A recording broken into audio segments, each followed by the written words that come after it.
Digital Foundry is proudly sponsored by the Logitech G935 headset.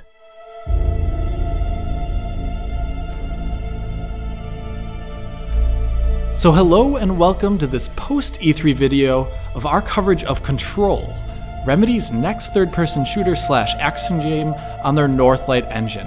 But we're not just covering any version of the game today, rather the PC version, and very specifically the PC version running with ray tracing. To talk about that and more, I'm joined by my friend and colleague John Linneman, who's just come back from LA. How you doing there, John? I'm a bit tired, but I'm doing fairly well. Thanks for having me. Well, I'm glad that you're here, and I'm also glad that you're back in Germany. Yes. So you had the opportunity to check out Control running with these ray traced effects at E3. Was that at Remedy's booth, or what was the context of it, basically? NVIDIA had a little shindig, if you will, at a nearby hotel where they set up a bunch of demo stations and had some new hardware and various other things to share with us. And of course, one of those was Control, running on a nice spec'd out PC. I think it had a 2080 Ti in it, if I recall. Yeah. And yeah, so I just had a chance to play through the demo, and the special build of the game was fun because they implemented a shortcut key to allow you to toggle RTX on or off. That's awesome. We haven't really seen that yet in a game because you always have to kind of, like for all the videos I've been doing, I kind of always go back into the menu or have to restart the game so that it's properly lined up and all these things. And I actually think that's something they should probably leave in for the final version of the game, either to just sell ray tracing as a thing in general, or just because it's actually a lot of fun for users to just tap a button, I think, and see what the differences are.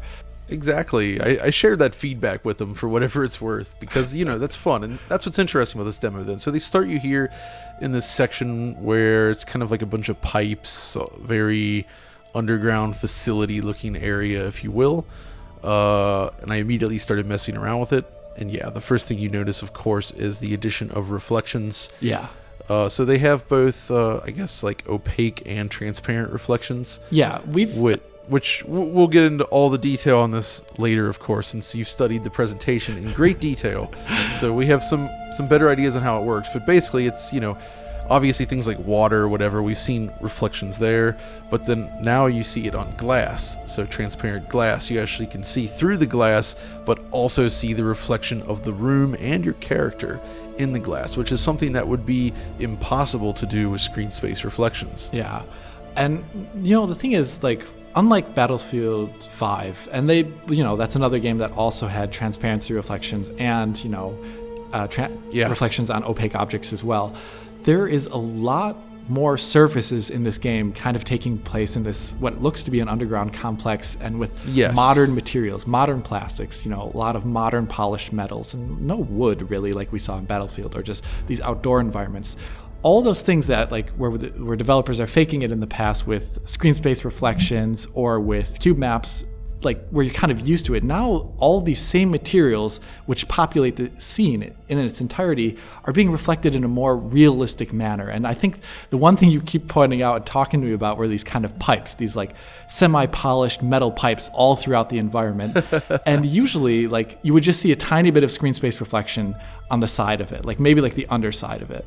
And then the other top half portion of it as it rounds off would just be a cube map. That's right. But now the entire circumference of this thing is just covered in reflections, and it looks even more metallic than it did before. Not in a bad way, but in a more realistic way. No, you're exactly right. I mean, that's the thing, right? It's a lot of games still have a lot of more rough materials like dirt, wood, and other things such as that.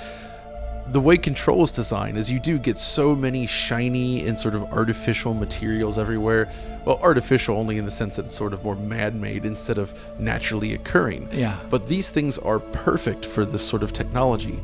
It just shows off the feature of it so well. And yeah, toggling between the two, you can see where SSR is applied. Looks like they have some cube maps as well, underlying, of course, which is common. Yeah, to fall back on. But, switching back over to RT, it's just a night and day difference. And that also includes things like, the sort of, I guess you could say, the ambient contact shadows and shading. And, of course, the lighting as well. But, yes, the contact shadows. Yeah, so, the interesting thing is here they've decided to kind of slot in ray tracing effects for some things, replacing them fully, like screen space reflections and cube maps. And on other areas, they've looked to kind of modify existing rasterized techniques. So they've talked about it in presentations before. We know a lot about the way Northlight is doing ray tracing already because they were one of the first early adopters running on Titan V or Titan Volt hardware. Yeah, they showed off their original presentation running on one of those big cube systems, I believe. Yeah, and it was basically, if they ran it on a single Titan, it probably would have not been real time. They pre-rendered it out. They've talked about it in presentations before. And they've iterated on it a bit. It was very naive in the beginning. They were shooting way more rays per pixel than they necessarily need to. And as far as I know, for things like ray trace reflections, I think it's 1 ray per pixel right now. So they're not even doing a kind of Battlefield 5 style optimization there where it is selecting areas of the screen necessarily to have more rays and a lower percentage of the screen being covered in rays like Battlefield 5. This is actually kind of like more total, I would say, and it'll probably in the end be a much heavier game. Like yours was running at 1080p, right, as you were playing it, Chad? Yeah, that's right. What's interesting, though, you mentioning that original presentation, actually last year's E3, I had a chance to play on one of those DGX workstations, if you recall. And they did have Remedy's demo running on that in real time.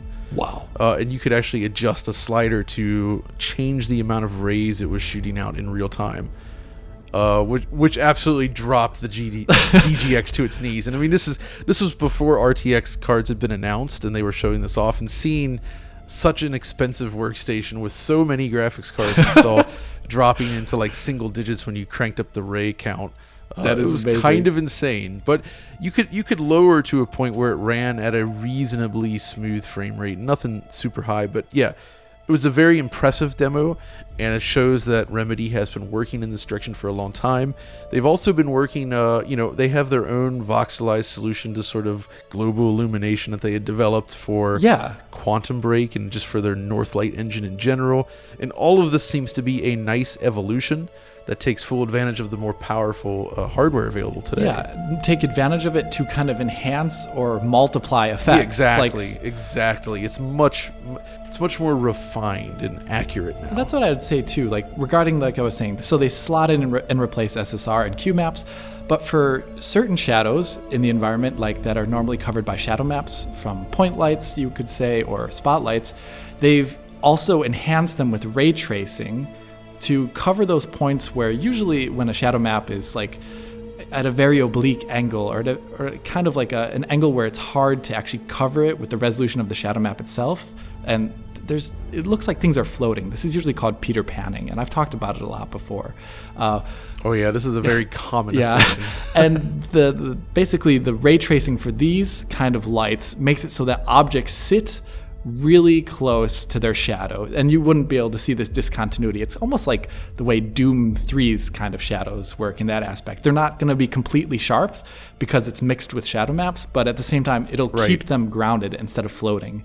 But we haven't seen it necessarily in this footage that we have access to, but they have apparently also replaced the entire shadowing from the sun, which is usually done by cascaded shadow maps, with ray traced shadows, which have like an area light effect too, so they can be contact targeting. That's something I want to see actually, and I'm curious to see how they implement it because most of the footage of this game has been indoors. Yeah, and the demo as well. There was, as far as I could tell anyway, I don't recall any moments where there was any chance for sunlight to actually appear, where you would have shadows cast by the sun. Yeah, I'd imagine if it's a game like this, and if it starts off like Quantum Break did, you kind of enter a facility at the beginning. Yeah, that might. That's be what That's how I would assume how it works. But that's not the only thing. Like the way they've modified the current tech in Northlight to be more accurate with ray tracing. So unlike Metro Exodus, I would say, which replaced its older version of GI based upon voxels, with like a low grid density so that it's kind of inaccurate, but it still works. Here they've taken their initial kind of voxelized GI grid that they use, and they've used ray tracing to modify basically where it knows objects are so that the results it already has, which are kind of 25 centimeter cubed kind of boxes filled with lighting information, which is done from a baked, like a path traced bake. And it uses that and it modifies it with ray tracings to say like, oh, there's actually an object right here.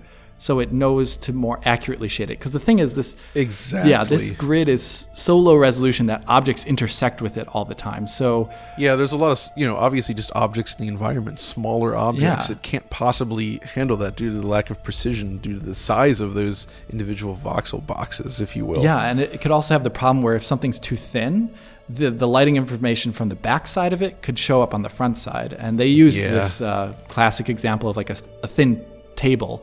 And you can see how like the dark side underneath the table is actually casting on the top of it, which is like a mistake that would happen in any sort of like coarse data representation. So they use that basically to modify which areas are darkened and which areas are lightened. And it forms like a really good version of ambient occlusion that is ray traced. But they also do another step on that as well, where those areas that aren't occluded, it actually samples for the light locally in that area in a very small, I would assume, radius around like where the camera origin is.